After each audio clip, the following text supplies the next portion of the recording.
नमस्ते प्यारे बच्चों। आज हम क्लास 9th की मैथ्स की वर्कशीट 10 करेंगे। इस वर्कशीट का जो टॉपिक है वो है फैक्टराइजेशन, मतलब गुणनखंडन। अब ये जो टॉपिक है ये अलजेब्रा में बहुत ही इम्पॉर्टेंट है। इसका इस्तेमाल हम और भी कई जगह करते हैं किसी भी एक्सप्रेशन का को फैक्टराइज करने के लिए। आप आने वाली क्लासेस में भी इस मेथड को बहुत जगह इस्तेमाल करेंगे। तो बहुत ही इम्पॉर्टेंट वर्कशीट है, तो प्लीज़ आप पूरी वीडियो को ध्यान से देखें और सुनें और फिर क्वेश्चंस को करें। तो आइए शुरू करते हैं।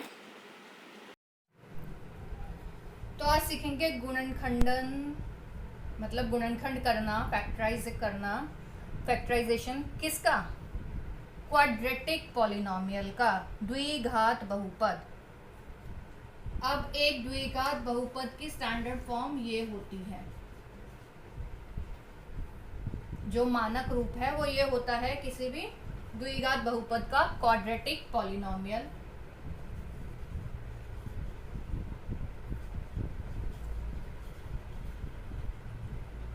ये द्विघात बहुपद क्यों है, क्वाड्रेटिक पॉलिनोमियल क्यों है? क्योंकि यहाँ पर वेरिएबल की घात 2 है। हाईएस्ट पावर मतलब डिग्री क्या है पॉलिनोमियल की, वो 2 है। सबसे बड़ी घात 2 है, इसलिए ये द्विघात बहुपद कहलाता है, क्वाड्रेटिक पॉलिनोमियल कहलाता है। अब किसी भी क्वाड्रेटिक पॉलिनोमियल को जब हम फैक्टराइज करते हैं तो हमारे पास आते हैं दो गुणनखंड, दो फैक्टर्स आएंगे हमारे पास इसके। अब इसको फैक्टराइज करने के लिए जो हम मेथड यूज करेंगे वो होगा स्प्लिटिंग द मिडल टर्म,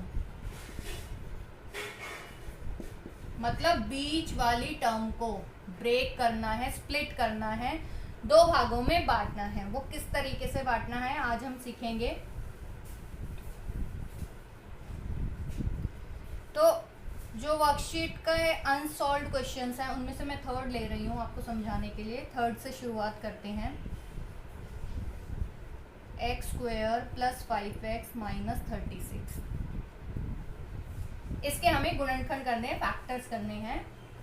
और ये हम सबसे पहले देखेंगे क्या ये हमारा स्टैंडर्ड फॉर्म में है, जो पॉलिनोमियल है वो मानक रूप में है। हाँ, यहाँ पर ये मानक रूप में है, x² ax² bx और c। अब हमें क्या देखना है, मिडल टर्म। ये है 5x है मिडल टर्म, और x का जो कोफिशिएंट है वो 5 है, ये हम लिख लेते हैं, मतलब b की वैल्यू 5 है। अब हम देखेंगे फर्स्ट टर्म को और लास्ट टर्म को। अब x² का यहाँ पर कोफिशिएंट क्या है, 1 है, और लास्ट टर्म क्या है, -36 है, मतलब a 1 है और c -36 है। तो ये 1 × -36 हो गया -36। अब हमें दो ऐसे इंटीजर्स फाइंड आउट करने हैं, कोई भी दो ऐसे इंटीजर्स फाइंड आउट करने हैं जिनका सम हो 5 और जिनका प्रोडक्ट हो -36। तो ऐसे कौन से दो इंटीजर्स होंगे? अब अगर हम -36 को देखें तो 9 4 × 36 होता है। 9 और 4 हमारे दो ऐसे इंटीजर्स हो सकते हैं क्योंकि दोनों का प्रोडक्ट 36 आ रहा है। और अगर मैं 9 में से 4 माइनस कर दूं तो 5 आ जाएगा। अब यहाँ पर सम का मतलब डिफरेंस भी हो सकता है, तो 9 - 4 होता है 5 और 9 × -4 होता है -36। तो ऐसे दो इंटीजर्स क्या हो गए,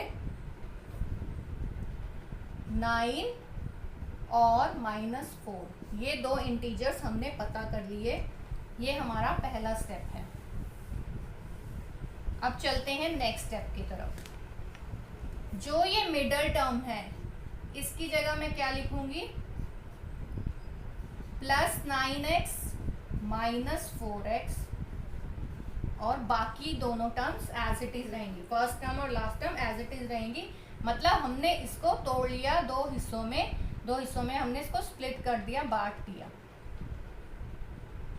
plus 9x minus 4x ultimately 5x ही होते हैं। अब हम लेंगे इन दोनों टर्म्स को, इन दोनों में क्या कॉमन है, x कॉमन है, वो हम कॉमन ले लेंगे, बाहर ले लेंगे। विद इन ब्रैकेट्स क्या रह जाएगा, यहाँ पर x और यहाँ पर 9, क्योंकि x स्क्वायर था, एक x बाहर आ गया तो एक x अंदर रह गया। यहाँ ऐसे ही इन दोनों टर्म्स में देखेंगे क्या कॉमन है, देखिए -4 कॉमन है दोनों में। यहाँ से -4 बाहर आ गया तो x रह गया, यहाँ से -4 बाहर आएगा तो क्या रह जाएगा, 9 रह जाएगा, +9, क्योंकि हम माइनस भी बाहर कॉमन ले चुके हैं और 4 ले चुके हैं। 4 9 36 होता है, 4 9 36 होता है। अब हम देख पा रहे हैं कि यहाँ पर भी x + 9 है, यहाँ पर भी x + 9 है, तो ये दोनों जगह कॉमन आ गया। तो इसको अब बाहर ले लेते हैं, बचा क्या, x यहाँ पर और यहाँ पर -4। तो ये दो गुणनखंड हो गए इस इक्वेशन के, x + 9 और x -4, क्योंकि ये क्वाड्रेटिक पॉलिनोमियल है, इक्वेशन नहीं है सॉरी, पॉलिनोमियल है, एक्सप्रेशन है, ये एक अलजेब्रिक एक्सप्रेशन है। तो इसके ये दो गुणनखंड आएंगे। अब हम फर्स्ट क्वेश्चन कर लेते हैं। ये है फर्स्ट एक्सप्रेशन, इसके भी हमें गुणनखंड करने हैं, फैक्टर्स करने हैं। अब यहाँ पर वेरिएबल क्या है, p है, और ये क्वाड्रेटिक पॉलिनोमियल है, द्विघात बहुपद है, तो ज़रूरी नहीं है हर बार वेरिएबल x ही हो, x के अलावा भी वेरिएबल कोई और भी हो सकता है, तो हमें घबराने की ज़रूरत नहीं है, वही तरीका है। पहले देखते हैं, मिडिल टर्म में कोफिशिएंट क्या है, 6, और a और c का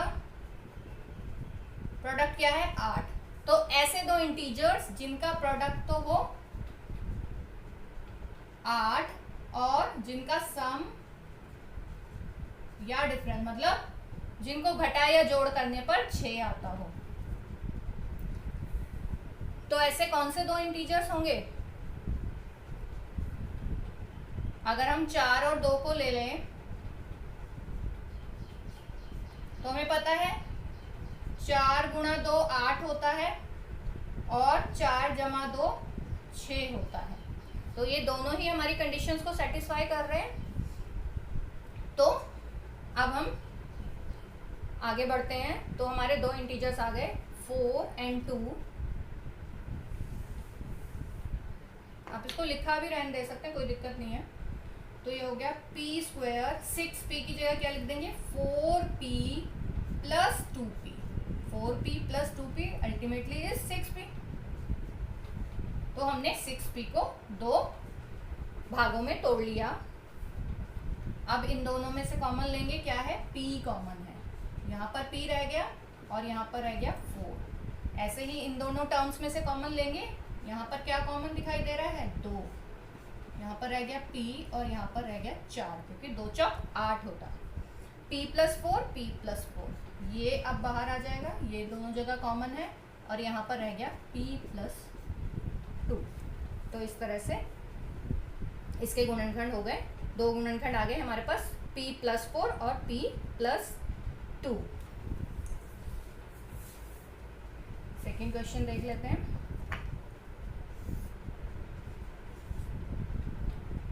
q² - 10q + 21,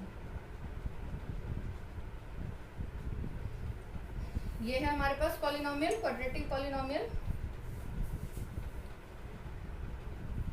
अब मिडल टर्म का कोफिशिएंट -10 और a और c 1 × 21, दैट इज 21। तो ऐसे दो इंटीजर्स जिनका सम या डिफरेंस हो 10 और जिनका प्रोडक्ट हो 21। अब 21 को अगर हम देखें तो 7 और 3 को गुणा करने पर 21 मिलता है, ठीक है, और 7 और 3 को अगर हम जमा करेंगे तो 10 आएगा। लेकिन हमें चाहिए -10, -10 चाहिए, तो दोनों जगह माइनस है। इसका मतलब अगर मैं दोनों जगह माइनस लगा दूं, -7 और -3, तो ये हो जाएगा -10। और जब मैं -7 और -3 को गुणा करूंगी तो आएगा 21, क्योंकि माइनस माइनस हो गया प्लस। तो ऐसे दो इंटीजर्स क्या हो गए हमारे पास, -7 और -3। तो इस तरह से हमें फाइंड आउट करने हैं ऐसे दो इंटीजर्स। अब हम मिडल टर्म को ब्रेक कर सकते हैं। ये हो गया q² -7q -3q + 21। q आ गया बाहर, अंदर रह गया q -7, यहाँ से आ गया 3 बाहर, इन दोनों टर्म से 3 कॉमन, -3 कॉमन हमने ले लिया। तो यहाँ पर तो बचा q और यहाँ पर बचा -7। देखिए यहाँ पर ये जो ब्रैकेट्स के अंदर टर्म आएगी, ये दोनों जगह सेम होनी चाहिए। अगर ये सेम है तो आप ठीक जा रहे हैं, इसका मतलब आप ठीक कर रहे हैं। तो ये q -7 बाहर, अंदर रह गया q -3। तो इस तरह से इसके गुणनखंड हो गए।